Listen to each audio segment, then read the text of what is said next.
Hello, nerds, and welcome back to Collateral Damage. It's another great day for Battle Report in the Bluegrass. Today, I'll be me, Mike, playing Cryx with our buddy Corey. Hello. What are you playing today, Corey? Well, my friends, I've been a Scorn player in Mark II, a mercenary player in Mark III, and seems to be true what they say. You either die a hero or live long enough to become the villain, and I've somehow found myself playing Cygnar in Mark IV. I've decided to start out with Gravediggers, and of the Gravedigger casters, of the ones where we wanted to try one of the newer release, and we decided to go with Captain Cynthia Rosko. I think she's one of the most versatile casters that Gravediggers actually has. She just has a lot of answers for a lot of different situations, while also being able to play moderately safe. So she seemed like a very natural start. For the rest of her list, we are getting into some pretty straightforward stuff. We're generally running jacks that have the piston hammers and the volley shields. I went ahead and just doubled up on the same loadouts for both. Just again, this is a bit of a newer faction, so a few less things to remember. Although it's frankly really hard to make a Valiant build that is not good. Yes. on top of those, we're sticking with Plugger, who is affectionately something I've referred to as Death Jack, but in Cygnar. And then on top of that, we have a Patriot with a shield and a cleaver for a good movable arc node. Pulling out Boom Howler to be able to babysit the Black 13th, who very much enjoy being able to be Defense 17.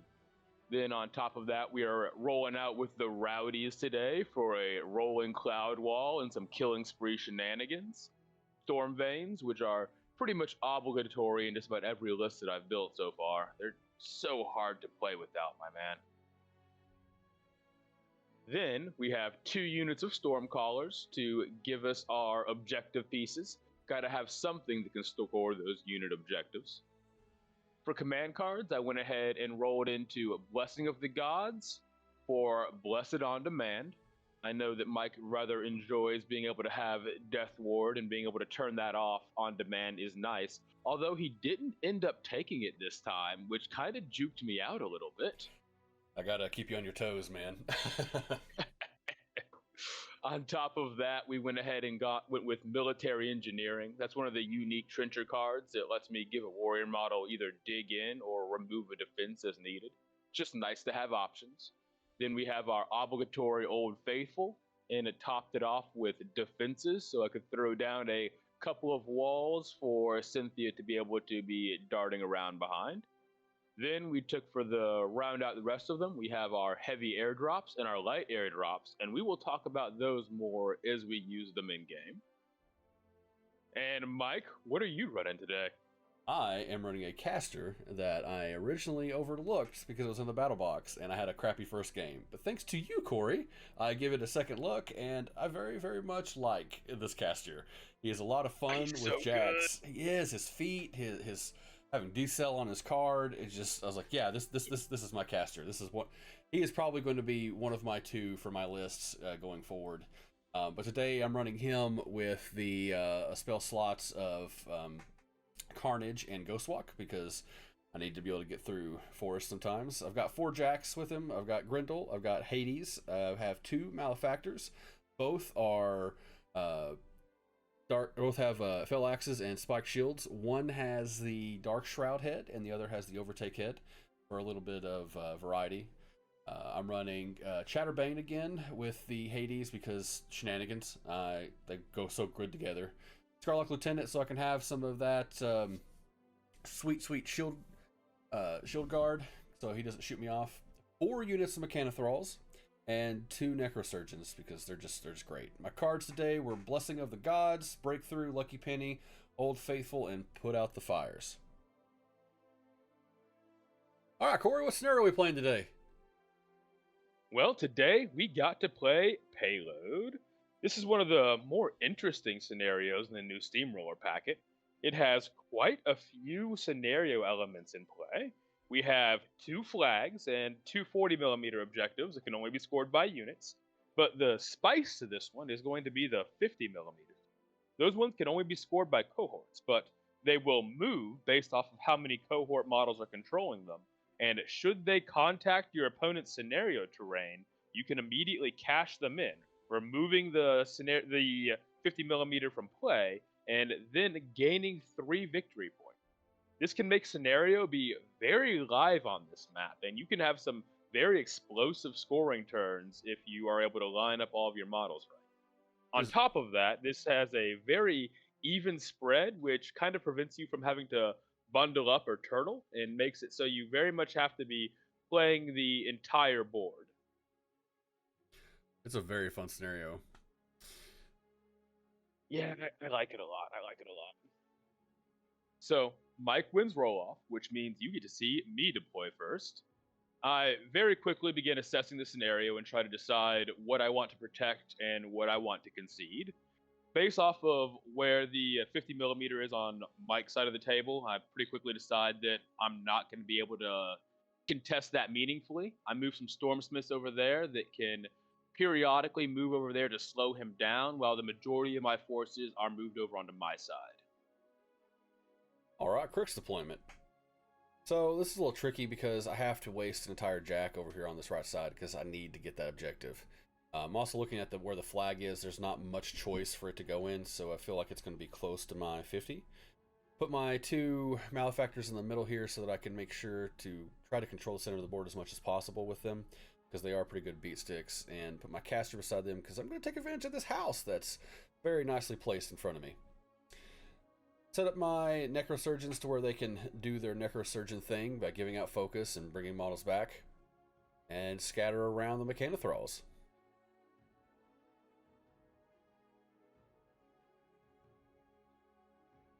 So many mechanothralls. Too many mechanothralls, some would say.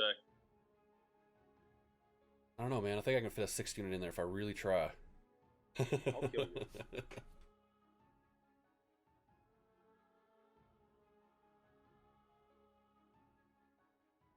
I actually have a couple of advanced deployment units here. I have Black 13th, Plugger, and the Rowdies. Just about all of them are going near my 50 millimeter objective, with my intention being to move up behind that forest and gradually outflank. And I have an insane amount of advanced deploy also. My 1 jack, who is going to go up there.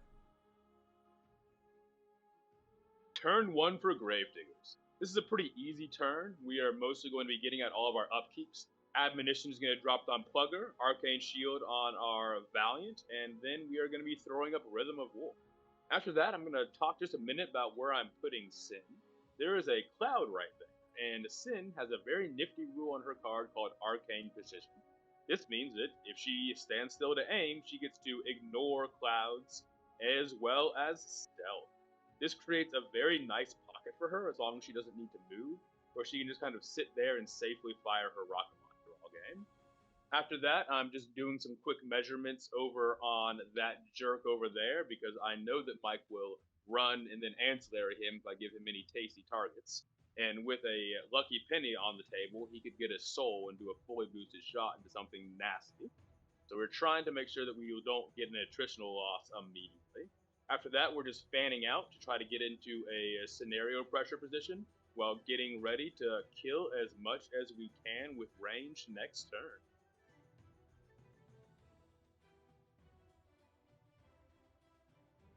Honorable mention to our Storm Veins, who are going to be hanging back and doing Storm Vein things, which in this case means Windwall. Alright, Cryx Turn 1. Well, Corey being Corey, the awesome player he is, he knows to stay away from Hades' little trick, so I'm just going to get Hades into position for hopefully he can do something next turn and grab that objective. Up to this point, I have never played Gravediggers. I don't know a whole lot about Gravediggers other than the insane stuff I've heard from Corey every once in a while. I'm pretty excited to play them. I learn better by playing things and just reading it all the time. So I like to slam my face into it over and over again until I'm like, hey, that's bad. Let's not do that anymore. So we kind of start off by running the Mechanothralls forward because, you know, that's what Mechanothralls do. I'm trying to keep them as far enough away from him where I can't get shot up completely, but he's got long ranges. There's not a whole lot I can do to stay out of it. I'm being a little indecisive here about how I want to set these guys up.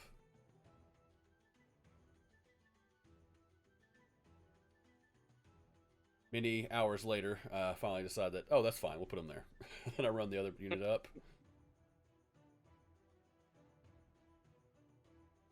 Checking some ranges so I don't get one shot by, I think, Plugger. Get my... Plugger does no burr. Get my Malefactors up so they are in position for a better turn 2. Because they do damage.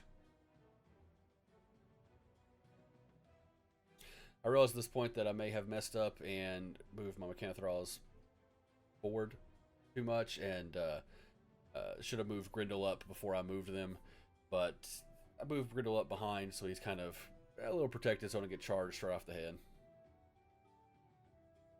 Get that other unit of Mechanothrals up there. Nice, so I can throw some shield guards around if I need to. Same thing with the Scarlet Thrall. Put Desperate Mission on the first unit, just in case he's dumb enough to come close enough to kill something. Then I can come up and attack. We're going to bring my caster up, and I'm going to pop D-Cell and pop my feet, unfortunately, which may or may not have been a good idea. So, I do think you probably feeded a turn too early. There isn't a whole lot that I have that's going to be easy to actually put some heavy work on your jacks. But I do think you're still going to get some good work out of that speed next turn. On my end, I'm mostly just worried about killing Mechanothrals next turn. The more of those that I can sandpaper away, the easier it's going to be for me later on. I definitely agree. I popped feet too early. I hadn't played Gravediggers before. I was kind of nervous about it, so I wasn't sure on your ranges 100%. And you were very good about telling me those, but I was just... I jumped the gun. You're used to Kane. I am used to Kane. That's exactly right. All right, this is a turn where we're going to have to do a little bit of work. We start by upkeeping everything, and we don't actually allocate anything. There is some very nice tricks that are going to be going on with some of the things that we're going to be doing here that are going to remove dice from it as much as possible, which will ultimately mean that we're not going to need a whole lot. I do move my Patriot with an Arc Node over there. I'm going to make a cheeky play to try to hopefully get a Curse of Shadows, but it's a long shot, but I don't have a whole lot else to do anyway, so we can go ahead and go for that. Move over to Sin, who is going to kill a couple Mechanothrals, which is going to let her trigger her Blood Boon. That Blood Boon we're going to try to arc, but as we're going to ultimately see, it's not going to really go there.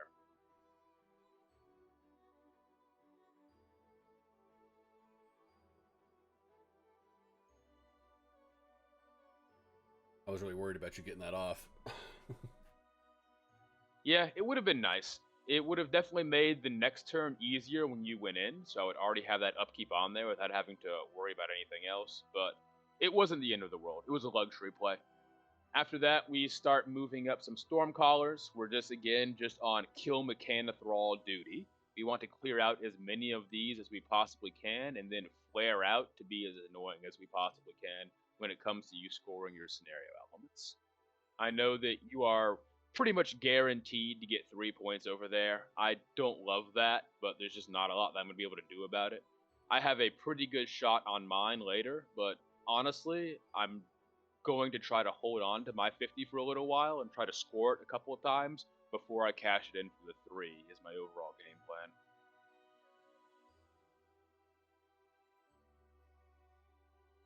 Or Mechanothrals. Never did anything to you. Oh, they deserved every single one of those bullets. How many of those Mechanothrals were former loyal Cygnarian servants?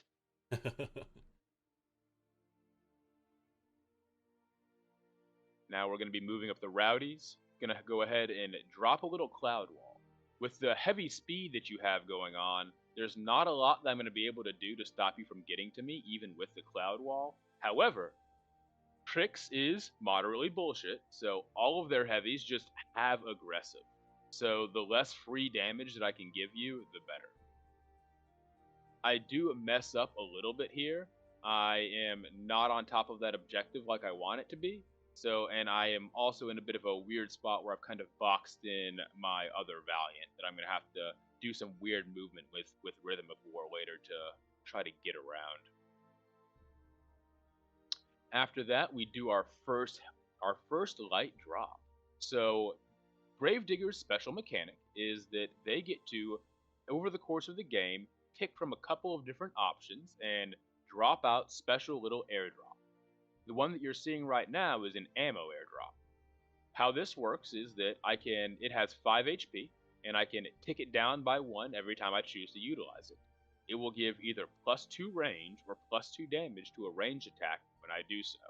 I do have to select that I'm using it before I see if the attack hits, but it can turn any kind of ranged output that the Gravediggers have really up a notch. In addition to that, my volley shield has a special rule that gives it boosted attack rolls against warrior models.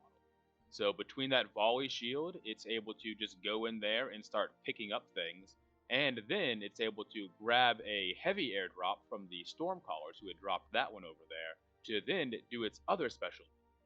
So in addition to the light airdrops, they also have heavy airdrops. Heavy airdrops actually let them exchange a hardpoint on top of them for a specialized weapon that you get to choose mid-game. This has incredible utility to it. It lets you basically tailor what's happening on the battlefield to exactly what you need. In this case, what I need is a rocket launcher with a good AoE that can start clearing out all these thralls, which is what we end up dropping. The rocket pod, which is a range 14, POW 14, AoE 2 blast weapon with blast 8. It also has reload 1, so we're able to pick up a good number of these, and I even tried to get greedy and reach down into those necrosurgeons, but Mike sadly told me no. Shield guard! Taking the bullet and the AoE, absolute rudeness. Normally, deceleration would be a big problem, but with the ammo crate applying to the blast damage, we're hitting at blast 10, which actually picks up the thralls with a decent amount of consistency. And anything left over, we're going to be sending that remaining unit of Stormcallers to go hopefully pick up. Such a cool mechanic and such a devastating mechanic to be able to switch your guns out. I love it. It's really good. It is. You are paying by effectively playing 10 points down for it, but it does give you a amount of versatility mid-game that is incredibly potent. Being able to just go into any kind of turn-by-turn situation and say, I need this gun right now, and just have it, can be devastating if applied correctly. We have cleared out the rest of those Mechanothralls, and now we are looking to see what else we can do. Black 13th happily has True Sight, so even though I've already clouded up there, they can still see through that just fine. So they're also going to move up as I target the next Mechanothrall unit that I want to try to remove.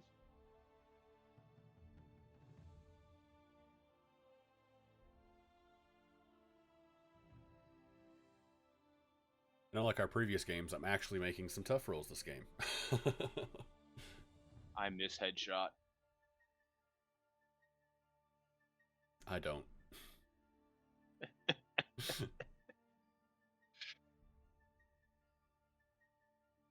But no, the tough rolls were honestly pretty important. I might have been able to pick up both units had you not been making those decently often. Which, if you watched our first battle report, you'll notice that I didn't make mention at all. It's kind of an ongoing joke with us. Do I actually have just tough? Roll better. I don't understand. Just roll 5s and 6s. It's so hard. It sounds like a skill issue.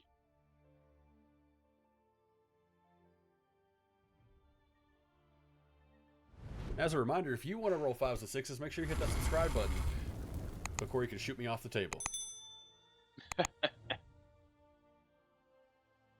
So we have blocked off ourselves from shooting with that poor Valiant, but he's still going to be moving up there, and then we're going to rhythm to be able to get into a good contesting position on that scenario piece. After that, we're moving Plugger up. He's going to top off some pot shots to try to finish up that last Thrall unit.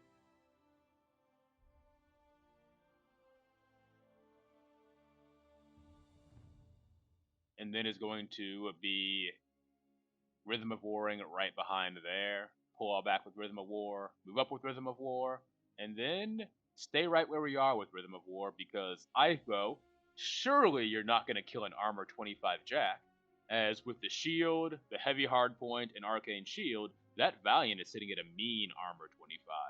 I honestly almost moved it forward there before I decided that was too greedy and went, no, we're going to pull that back.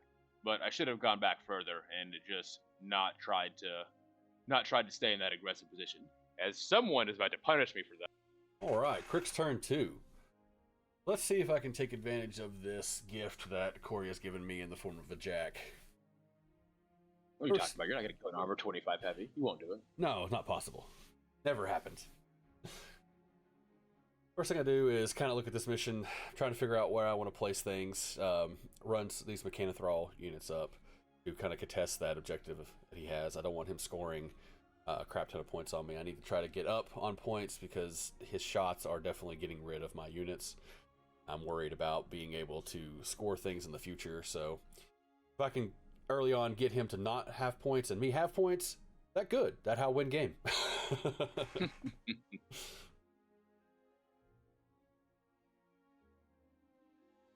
Corey laughs at my indecision. Someone has to. You know what they say? God sends his most tragic battles to his silliest of clowns. So I move my Necrosurgeons up.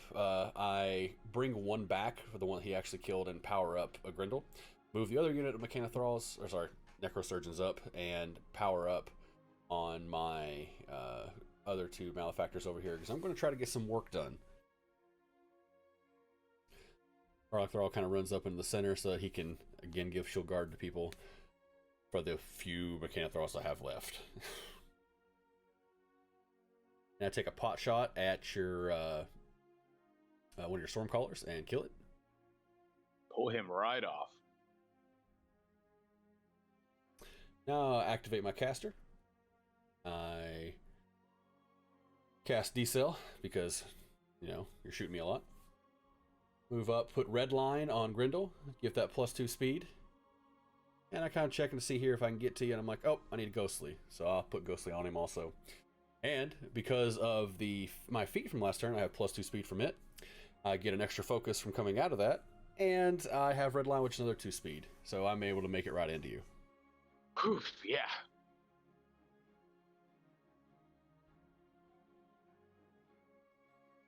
And I roll hot.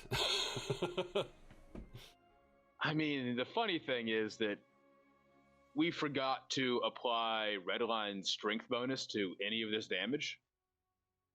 Yes. So even if you hadn't rolled hot, like, you would have picked up this jack trivially. Dropping the Blessings of the Gods card here was clutch for you, but with that, you were able to very neatly just scoop up that Valiant with focus to spare. Oh, your characters are such monsters. They are. They're so much fun. I love the fact that even if I hadn't killed you, at that point I had grabbed you where you couldn't walk away from me. You had to deal with me. So it would stop you from going over there and finishing devastating my flank.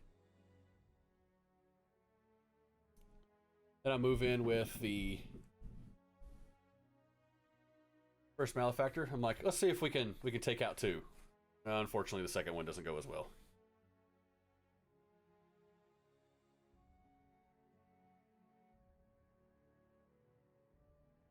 Whiffed pretty hard on that. Denying the charge was, yeah. You rolled there pretty heavily. Now I pop my... You do get to eat Oh, go ahead. You get to eat an admonition trigger off of Plugger here, though, which is good for you. Yeah. Get him kind of back up a little bit. Now I'm going to try to do some damage onto your... Patriot. Those lights are surprisingly durable, though. They are. I think I only did like 7 damage total on it, which is nuts. That is like nothing. You did take off the shield on that last attack, but yeah. Feel good about that. Now let's activate Hades, which may be my favorite Jack. I just love the way he looks. He's got so much utility to him. Come up with him. I have to get rid of this guy sitting in this forest. because I want the soul. I get that soul from him. We have so many people in our meta that play soulless models. It's very nice to play something that actually lets me use my utility. I'm glad that I can offer you plenty of souls to harvest. Such a kind soul. Hey, it's reciprocal. You also give me plenty of thralls to shoot. I do. It's a very friendly thing. I'm trying to figure out what I can actually hit here. You've done a good job of spreading out, but I walked up, Chatterbang, did auxiliary shot, popped my soul to have boosted on that, and killed another one. That was it. I mean, it's as you should. You were clearing out things that would be causing you problems, and even if you're only killing one or two of those, that's... Alright, into turn 2, I managed to grab 2 points, and Corey has 1. I definitely feeded too early, and I need my jacks to stay alive here. Let's see what happens.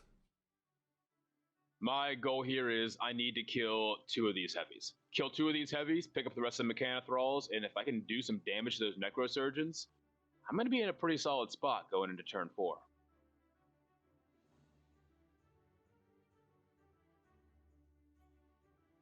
All right, and now here we go. We're going to keep Rhythm of War and then allocate 2 over to Plugger. I think that's all that we're really going to need. This is definitely going to be a feat turn for Sin. We're starting by just doing a quick assessment and trying to figure out what I need to remove and in what order I'm going to be doing it. You've really gummed me up, so order of activations here is going to be crucial. I think I decide to start with Sin, who is going to go ahead and get her feet on the table and then start taking some shots. She is going to clear out those Necrosurgeons with a nice +2 damage from her Oath of Vengeance. Blamed Negra. Tortured Sin a little bit, still kind of salty about it. Oh. Picking those up with a Blood Boon is going to then let us hopefully drop a Curse of Shadows onto Grendel, who has been preyed by the Black 13 earlier in the game. This will be a pretty nice damage swing from them, and I'm hopeful that they're going to be able to pull Grendel down on their own. We nail that Curse of Shadows, then we're going to put a attack of opportunity right into Grendel with a rocket launcher for her second shot off of feet, and then she's just going to run and gun right back behind that wall.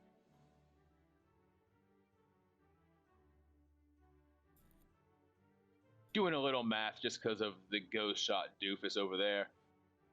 There's a chance that you could go for an assassination run on this next turn for you, and I was worried that you might actually try for it. I don't know if it was a high priority, if it was a high probability one, but it's more than 0. I've done crazier things. It's true. After that, we are moving our Stormcallers up to snatch that objective.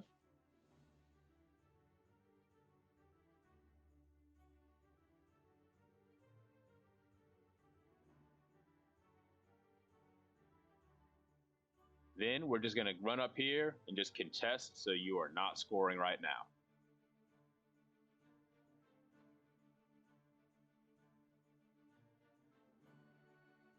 And now it's time for the fun stuff. Black 13th are going to activate and get ready to do some Black 13th things.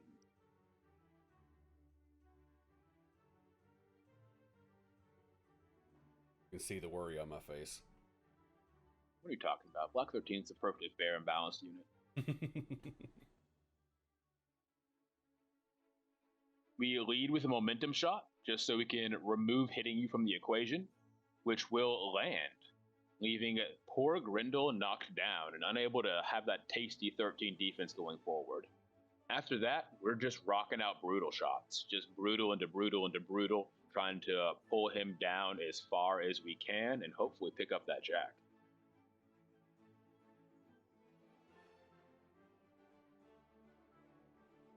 Unfortunately, by the end of this, Grendel's going to be left standing.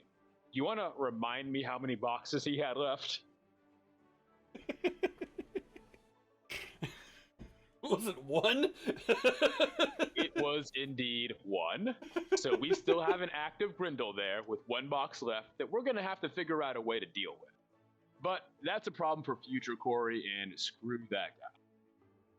Gonna go ahead and move up with our Valiant. Gonna drop another heavy weapons crate to pick up a flamethrower and an extra focus. He's gonna move over the crate and start beating up that mallet. He's gonna go ahead and flare it with a flamethrower to make us hit a little bit easier. 7 into 13 isn't bad, but 7 into 11 is a lot better. And then we're just gonna start hammering out, if you will pardon the pun, with that piston hammer. Do some pretty heavy damage onto him. Then we're gonna start moving up with the rowdies after this.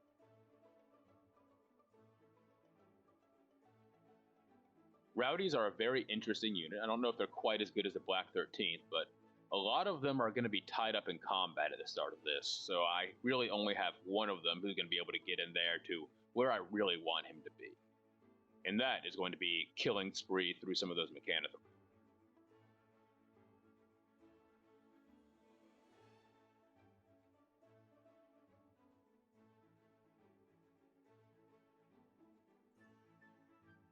The amount of killing spree in this faction is actually kind of scary.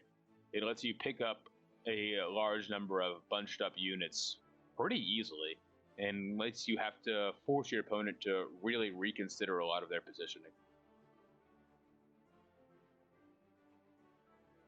Crazy, I made a mistake here. I should have had them spread out as far as possible so to kind of try to stop you, but... Yeah, you should have sent in your Jack first. Then, if you killed my Jack, go on to the objective. And if you don't kill my Jack, just string them out.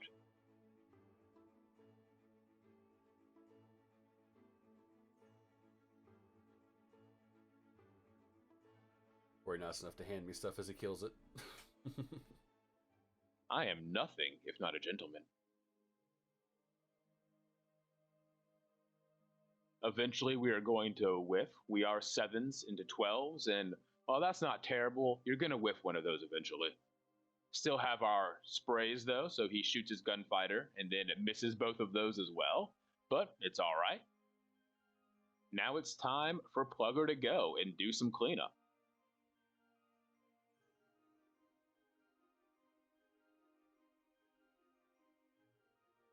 After triggering our repositions. Those clouds are not there, we just didn't want to mess up the game state. Correct.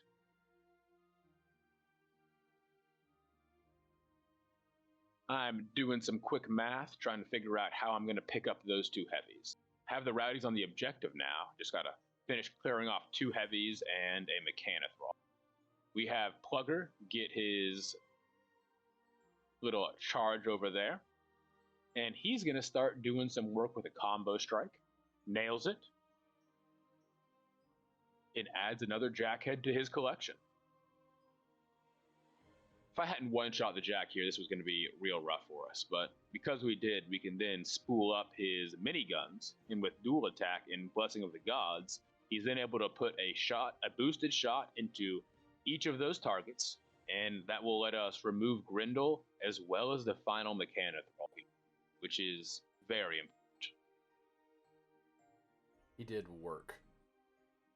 Plugger always does work. He is a fantastic little character. After this, he then gets to sprint, and I just move him over here to be threatening your necrosurgeons and being kind of obnoxious. I don't actually swing on your Jack with my Patriot because you have retaliatory strike, and that would be awful for me. I do move Boomhowler up there as a bit of a sacrifice. I know that you have Unstoppable, so I just want to remove areas for you to be able to move through as much as I can, so you can't just walk someplace that would be unpleasant for me. After that, we're going to Wind Wall with our Storm Veins and then trigger our Rhythm of Wars and call that a turn. Did most of what we needed to do.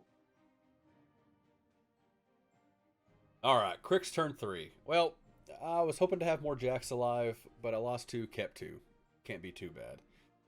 Here, I, for some reason, drop my IQ to 1 and decide that I need to kill these 2 Stormcallers and get this objective. I have to have this objective to win. So I don't allocate anything. I charge my caster in after casting Ghost Walk on him, and he wrecks these 2 guys, which he should. Oh no, yeah, those Stormcallers are deleted. And doing so, I leave myself on 3. And I give some souls to Mr. Hades, which is going to be nice. He's gonna put those to use.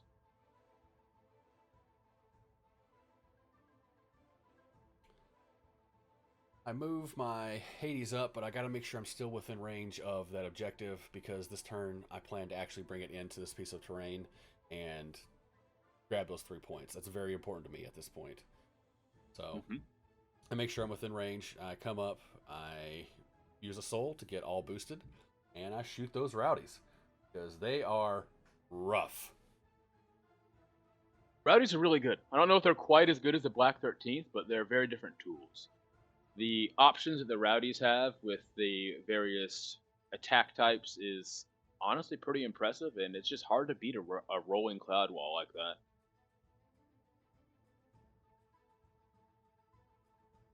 Of course, it doesn't help when you make your tough rolls. They're trenchers. They all get tough. They must make them sometimes. I come up and I have to use the auxiliary shot to kill that one Stormcaller you have over there that stopped me from scoring on your turn. Very nice play. Love to see it. And then I use the Unstoppable card to move these Necrosurgeons out, because I have got to load this guy up with focus. So I come up and I load him up. I move up. I'm going to try to destroy this Patriot and Boomhowler. Let's see if I can succeed.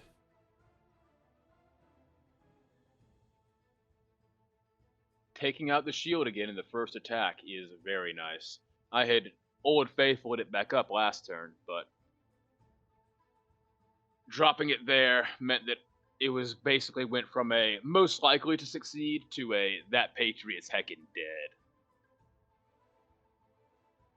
Still have a bunch of focus left, so I'm going to try to take out Boomhowler here. Turns out trolls don't like PS18 Grievous Wound axes. Who could have told? This was great for me. This helped a lot, because I was able to score your objective, your flag. I was able to score my 50mm objective, put it in, gain 3 more points from that, and score the one in the center. I think it had me score 7 this turn. It was a massive turn. Oh, that's way too many points. Put some back. Nope, all mine. Oh, this was a real explosive turn for you. I was ready for you to go and score above me, but this was a lot. Basically leaves me with 2 real options. I can try to pick up your jack contesting my objective, and if I do so, then I can probably start swinging back into the scoring ahead of you. I haven't cashed in my 50mm objective yet, which would give me a nice spike, and you don't have a lot left that you can score with. However, your caster is sitting right in front of me, and he's looking mighty tasty. I have made a big mistake here, putting my caster out there. I am not feeling good about that.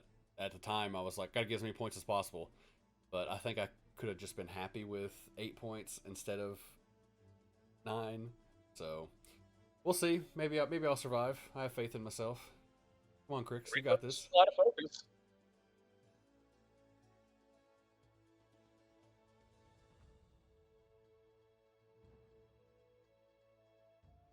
After assessing the options, I think we're going to go for the assassination. We're going to go ahead and start by doing a couple little pieces of math and trying to get my order of activations in line here. I have access to Flare from my Valiant and Curse of Shadows from Sin, so the real decision then needs to be what order I'm going to be applying. After that, if they don't do the job, then we can have Plugger move up and start spooling up himself, as well as the Rowdies putting in their attacks. We go ahead and lead with Sin. She's going to go ahead and first hard cast Curse of Shadows. She will nail that, and then she's going to throw a brutal rocket launcher into that poor caster. Does quite a bit of damage thanks to her Oath of Vengeance against Undead and Calamity and Brutal. And after that, we then going to get ready and move up with our Valiant. We also dropped a little ammo package there as well to help us do that a little bit better. That ended up being a huge damage swing between Oath of Vengeance, Curse of Shadows, and the ammo pack for another +2 damage. We flare him with our flamethrower and boost the damage. Then we start spooling up our volley gun shots from the shield, which are boosted into warrior models, and just keep ticking down that ammo crate. Which does end up getting us there before even needing to pull in Plugger or the Rowdies. Ammo crates are good, yo. They are very, very good.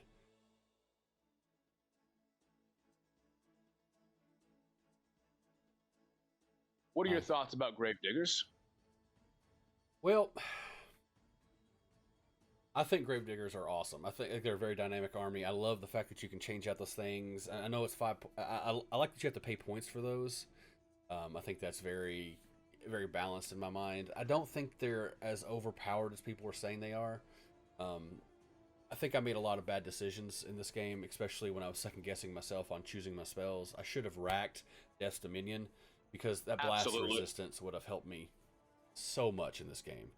I would have had a lot more Mechanothralls alive, especially with D-Cell and that up, and Death's Dominion up. I would have had a lot more Mechanothralls alive. I think it could have been a different game.